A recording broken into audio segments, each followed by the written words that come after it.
देंगे। वफाकी काबीना में कुछ कलमदानों की तब्दीलियों पर मुशावरत जारी। ज़राए के मुताबिक वज़ीर-ए-आज़म ने काबीना से 2 साल की कारकर्दगी रिपोर्ट मांग ली है। मज़ीद तफ़सीलात हासिल करेंगे नुमाइंदा बोल न्यूज़ फात चौधरी से। फात बताइएगा। जी देखिए, वफाकी काबीना में कुछ वज़रा के कलमदानों की तब्दीलियों पर वज़ीर-ए-आज़म शहबाज शरीफ की मुशावरत जारी है और वज़ीर-ए-आज़म ने वफाकी काबीना अरकान से 2 साल की कारकर्दगी रिपोर्ट मांग ली है। ज़राए का कहना है कि काबीना अरकान को कारकर्दगी रिपोर्ट में गुज़िश्ता 3 माह की तफसीलात लाजमी शामिल करने की हिदायत की गई है और ज़राए के मुताबिक वज़ीर-ए-आज़म की जानिब से ये हिदायत की गई है कि खजाना, पेट्रोलियम, पावर की जो वजारतें हैं उनकी जो गुज़िश्ता 3 से 4 माह की कारकर्दगी है उसकी खुसूसी तौर पर जांच पड़ताल की जाए।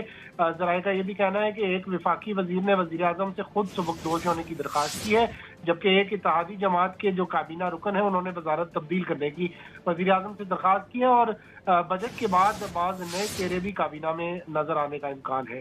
जी बहुत शुक्रिया फात अपडेट करने के लिए। मरीम नवाज की ज़िर सदारत पंजाब डेवलपमेंट प्लान की पेशरफ पर इजलास।